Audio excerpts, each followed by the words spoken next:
আমরা অনেকেই মনে করি আল্লাহ সুবহানাহু ওয়া তাআলা হয়তো এই কথাটি অমুসলিমদের জন্যই বলেছেন, আমাদের মুসলমানের জন্য না।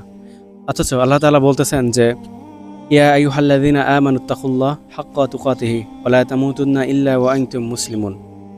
হে ঈমানদারগণ, তোমরা যারা ঈমান এনেছো, তোমরা আল্লাহকে ভয় করো, এবং শুধু ভয় না, ভয় করার মতো ভয় করো, যেভাবে ভয় করা উচিত।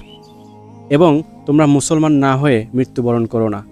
এখন আমরা ভাবছি যে হয়তো অমুসলিমদের জন্য এই কথাটা বলা হয়েছে, কিন্তু আপনি হয়তো জানেন না যে মান তারাকা সালাতা মুতাআম্মিদান ফাকাদ কাফার।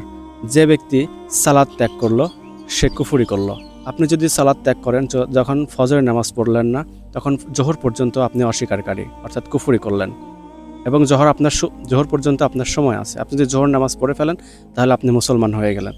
তো এখন বিষয় হচ্ছে, আপনি যদি ফজরের নামাজ না পড়ে জোহরের আগ পর্যন্ত আপনার মৃত্যু হয়ে যায়, আপনি কিন্তু অমুসলিম হয়ে মৃত্যুবরণ করলেন। কারণ মুসলমান এবং কাফেরের মধ্যে পার্থক্যকারী হচ্ছে সালাত। সালাতই একমাত্র পার্থক্যকারী জিনিস যেটা বোঝায় যে আপনি মুসলিম নাকি কাফের। আশা করি বিষয়টি বুঝতে পেরেছেন।